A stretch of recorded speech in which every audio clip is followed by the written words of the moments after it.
Indonesia, bangsa dan negara, rumah ideologi Pancasila. Bismillahirrahmanirrahim. Pemirsa tercinta yang dirahmati Allah Tuhan Yang Maha Esa, bersua kembali di kanal Hikmatologi, monolog sederhana, mengajak diri kita masing-masing berpikir, kian melembut, cerdas, dewasa, bijakan, hati nurani. Berdasar kitab suci agama kepercayaan yang kita yakini. Tentu saja, upaya terus-menerus memahami, mengerti, menghayati, merencanakan, mewujudkan nilai-nilai Pancasila niscaya bagi kehidupan kita sehari-hari. Pemirsa, mengapa gegap gempita perayaan kemerdekaan Republik Indonesia atau Negara Kesatuan Republik Indonesia di bulan Ramadan tidak terdengar nyaris sama sekali, kecuali di sejumlah kampung ataupun desa. Bahkan sampai hari ini belum ada upaya serius dari pemerintah di jenjang manapun yang berusaha untuk menghidupkan nilai-nilai kebangsaan ketika bulan Ramadan tiba. Mengapa hal ini terjadi? Karena kita terlanjur hanya memakai kalender Samsiah, kalender solar, kalender Masehi. Tidak harus anti kalender Masehi karena jujur niscaya diakui penanggalan agenda kerja kita sampai dengan terwujudnya nilai rupiah di tangan para pekerja menggunakan kalender Masehi. Tapi yang perlu kita ingat juga bahwa atas rahmat Allah yang Maha Kuasa, Tuhan yang Maha Esa, Indonesia merdeka. Lagi-lagi kita harus ingat 9 Ramadan 1364 Hijriah. Ketika itu bertepatan dengan tanggal 17 Agustus 1945, hari Jumat Legi, jam 10 dini hari. Setidaknya ada himbauan, ada ajakan yang dimotori oleh pemerintah pusat. Ada instruksi hingga ke pemerintah desa. Di jam 10 waktu Indonesia bagian Barat. Setiap setidaknya 9 Ramadan yang kita lalui dipakai untuk bersyukur lewat doa saja yang paling sederhana. Namun dari doa yang sederhana memohon kehadirat Allah Subhanahu wa taala agar negara bangsa Indonesia ini dijauhkan dari segala bentuk musibah dan malapetaka yang sengaja diciptakan oleh manusia-manusia yang bersahwat setan, sehingga lupa pada keadilan dan perikemanusiaan. Maka jika kau secara nasional syukur atas kemerdekaan kita panjatkan di saat bulan Ramadan, di mana insya Allah lebih banyak umat Islam yang berpuasa. Bahkan kalau kali ini saudara-saudara kita yang Nasrani Katolik utamanya menjelang Paskah nanti pada hari Ahad yang akan datang juga melakukan puasa. Pada saat puasa manusia lebih tertata tutur katanya, lebih beretika, lebih sopan santun, berperadaban, berbudaya, lebih bisa menghargai sesama manusia, sesama anak bangsa. Maka sungguh indah ketika bangsa Indonesia melantunkan doa syukur kehadirat Allah Tuhan yang Maha Esa sesuai dengan agama kepercayaan kita masing-masing. Ada saatnya kita merelakan dada kita dengan memanjatkan doa secara bergantian, yang biasanya dipanjatkan pada saat malam 17 Agustus. Namun marilah kita juga memasyarakatkan doa bersama di saat Ramadan, khususnya tanggal 9 tiba. Agar Allah Tuhan yang Maha Esa lebih tersenyum, sehingga Rahman dan Rahimnya menyelimuti seluruh dada anak manusia Indonesia, menyelimuti seluruh wilayah tumpah darah Indonesia. Makmur sentosa, berkeadilan, berperi kemanusiaan, dengan mengedepankan kearifan, supaya kian hari semakin terwujud pasti. Namun jangan pernah berharap siapapun pemimpinnya semua pasti selesai, tidak ada masalah lagi. Cara berpikir yang demikian adalah cara yang bodoh sekaligus sombong.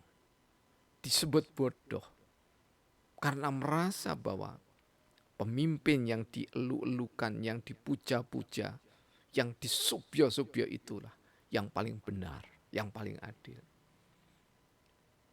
Kenapa disebut sombong?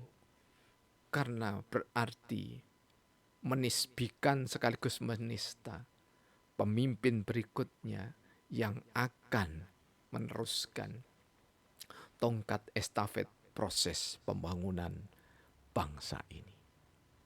Ingat, periodisasi kenabian antara satu nabi dengan yang lainnya, antara satu rasul dengan yang lainnya, menunjukkan betapa hebatnya seorang nabi, betapa sempurna paripurnanya kepemimpinan dari seorang nabi ataupun rasul. Masih ada yang melanjutkan, bahkan risalah yang paling sempurna di dalam Islam, yakni adalah Islam yang dibawa oleh Rasulullah Muhammad SAW secara syariah telah paripurna, selesai. Dasar-dasar kaidah hukum untuk menata seluruh sistem kehidupan ini sudah selesai. Namun tugas kenabian, tugas kerasulan tidak pernah usai. Al-ulama warisatul anbiya, ulama sebagai pewaris nabi. Kalau toh tidak harus memimpin, tidak menjadi pemimpin di satu negeri, maka pemimpin itu mestinya menimba ilmu dari ulama, menimba ilmu dari pendeta, menimba ilmu dari biksu, menimba ilmu dari bikuni, menimba ilmu dari suster, menimba ilmu dari romo, menimba ilmu dari frater, menimba ilmu dari spiritualis, pelaku-pelaku penghayat kepercayaan kepada Tuhan Yang Maha Esa. Ditimba sekaligus dimintai pendapatnya, dimohon pendapatnya untuk Indonesia ke depan. Karena itu ketika memasuki periodisasi satu kepemimpinan, visi dan misinya harus tetap sama.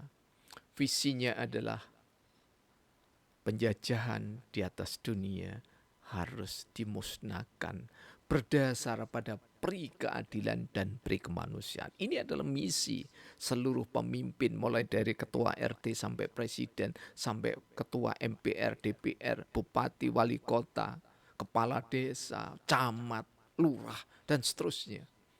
Dan misinya mulai dari melindungi segenap tumpah darah Indonesia, mencerdaskan kehidupan bangsa, semua harus tetap konsisten dengan pembukaan Undang-Undang Dasar 1945. Hanya saja berbeda di dalam prioritas antara satu desa, kota, kabupaten, pulau, menjadi niscaya berbeda itu. Menseragamkan pembangunan sungguh sangat tidak bijaksana. Seragam dalam hal tertentu boleh, namun kita harus ingat bahwa kita ini terlahir Bhinneka Tunggal Ika Tanhana Dharma Mangrwa.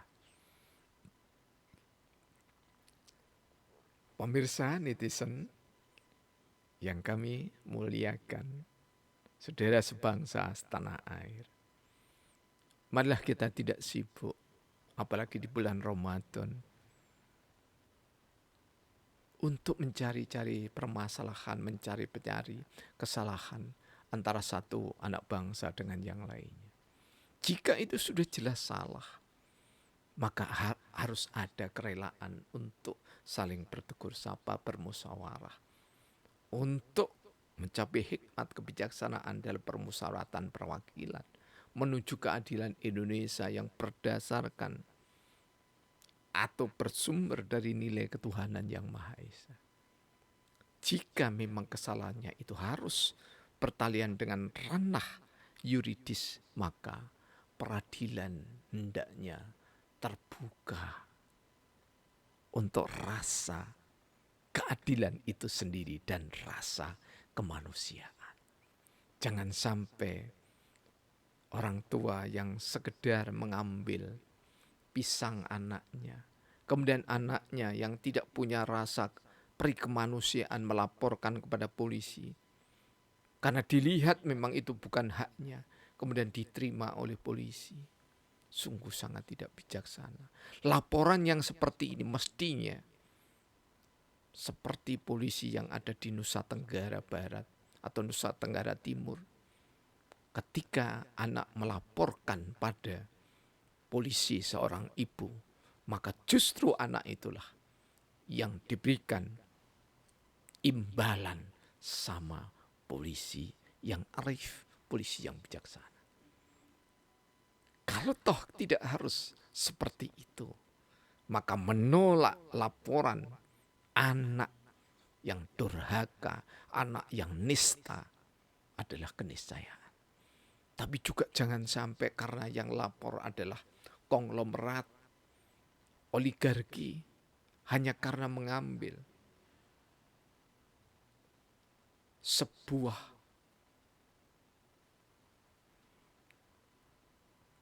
coklat atau buah coklat, kemudian dilaporkan ke polisi dengan alasan untuk membuat jera, maka polisi pun memproses hingga kepada meja hijau. Sungguh cara-cara yang seperti ini adalah cara yang tidak memerdekakan diri dan yang tidak memerdekakan sesama anak bangsa. Merdeka itu karena rahmat Allah. Karena rahmat Allah dicurahkan pada yang diharamkan dan yang tidak halalkan. Maka harta anak adalah harta dari orang tua. Artinya, anak tidak mungkin lahir ke dunia tanpa kasih sayang, jiwa, raga, harta benda dari orang tuanya. Karena itu pemirsa yang dirahmati oleh Allah Subhanahu wa taala. Antara lain kami menulis buku sederhana Tauhid dalam perspektif kesehatan sosial. Antara lain isinya adalah untuk menguatkan perilaku, sikap perilaku sosial kita dalam pengertian yang luas. Agar ketika kita bergaul, apalagi dengan orang tua, senyampang Ramadan, memperbaikinya, meningkatkan kebaikan adalah niscaya. Buku ini lama terbit dan ber-ISBN sejak tahun 2014. Pemirsa yang dirahmati oleh Allah,